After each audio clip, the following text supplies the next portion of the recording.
ಪವನ್ ನಾ ಮಧ್ಯಾಹ್ನ ಆಯ್ತು ಊಟಕ್ಕೆ ಹೋಗ್ಬಿಡ್ತೀನಿ. ಕಸ್ಟಮರ್ ಚೆನ್ನಾಗಿ ನೋಡ್ಕೊ, ದೀಪಾವಳಿ ಹಬ್ಬ ಬಂತಲ್ವಾ. ಸರಿ ಆಯ್ತಣ್ಣ, ನೀನು ಊಟ ಮಾಡ್ಕೊಂಬಾ, ನಾನು ಕಸ್ಟಮರ್ಸ್ನ ನೋಡ್ಕೊತೀನಿ. ಅಣ್ಣ ಒಂದು ಒಳ್ಳೆ ಬ್ಯಾಗಿ ಪ್ಯಾಂಟು ಒಂದು ಶರ್ಟ್ ತೋರ್ಸೋಣ. ಯಾವ ಬ್ಯಾಗಿ ಪ್ಯಾಂಟ್ ಇಲ್ಲ ಹೋಗೋಣ. ಅಣ್ಣ ಯಾವುದೇ ಪ್ಯಾಂಟ್ ಇದ್ರು ತೋರ್ಸೋಣ. ಯಾವ ಓನರ್ ಇಲ್ಲ, ಯಾವ ಪ್ಯಾಂಟ್ ಇಲ್ಲ, ಹೋಗೋಣ ಫಸ್ಟು.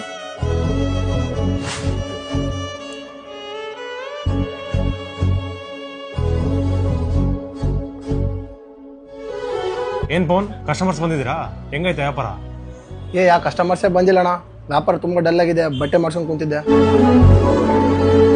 ಸರಿ ಪವನ್, ದೀಪಾವಳಿ ಹಬ್ಬ ಅಲ್ವಾ, ದೀಪ ತರಕ್ಕೆ ಹೋಗ್ತೀನಿ.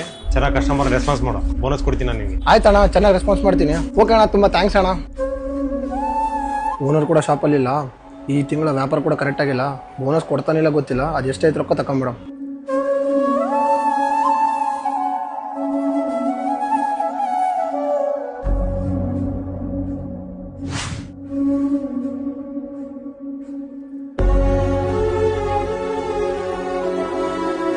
ರೊಕ್ಕ ಕಡಿಮೆ ಅದಾವಲ್ಲ ಇದೆ. ಇಲ್ಲ ದೀಪಾವಳಿ ಹಬ್ಬಕ್ಕೆ ಏನೋ ಖರ್ಚು ಆಡ್ತಾ ಬಿಡು, ಹೋಗ್ಲಿ ಬಿಡು. ಏ ಪವನ್, ಅಣ್ಣ ಇಲ್ಲಿ ಬಾ. ಬಂದೆ ಅಣ್ಣ. ತಗೋ ನೀನು ಬೋನಸ್. ಅಣ್ಣ ಸಾರಿ ಅಣ್ಣ. ಯಾಕೋ ಏನಾಯ್ತು? ಇನ್ನಾದ್ರೆ ಏನು ಅಮೌಂಟ್ ಬೇಕಿತ್ತಾ? ಅಣ್ಣ ಅದು ಈ ತಿಂಗಳ ವ್ಯಾಪಾರ ಕೂಡ ಆಗಿಲ್ಲ, ನೀವು ನೋಡಿದ್ರೆ ಬೋನಸ್ ಕೊಡ್ತೀನಿ ಅಂದ್ರೆ ನೀವೆಲ್ಲಿ ಕೊಡ್ತೀರಾ ಇಲ್ಲ ಅಂತ ಅದರಲ್ಲಿದ್ದಿರೋ ರೊಕ್ಕ ನಾನು ಯಾವಾಗ ಎತ್ಕೊಂಡ್ಬಿಟ್ಟಿದ್ದೆ ಅಣ್ಣ. ಅಷ್ಟೇ ಅಲ್ಲದೆ ಬರೋ ಕಸ್ಟಮರ್ಸಿಗೆಲ್ಲ ನಾನು ಕರೆಕ್ಟಾಗಿ ಕೇರೆ ಮಾಡ್ತಿದ್ದಿಲ್ಲ ಅಣ್ಣ. ನೋಡು ಪವನ್, ನೀ ಕಳ್ತನ ಏನು ಮಾಡಿದಲ್ಲ ಅದು ನನಗೆ ಬೇಜಾರಿಲ್ಲ. ಆದರೆ ನೀ ಕೆಲಸ ಮಾಡೋದೇನಿದೆಲ್ಲ ನಮ್ಮ ಕೆಲಸ ಅಂತ ನಿಯತ್ತಾಗಿ ಮಾಡಿದ್ರೆ ನೀ ಲೈಫಲ್ಲಿ ಯಾವತ್ತೂ ಇಲ್ಲಿ ಇರ್ತಿದ್ದೆ. ನಾನು ಯಾಕೆ ನೀನು ನಂಬ್ಕೊಂಡು ಬಿಟ್ಟೆ ಹೇಳು?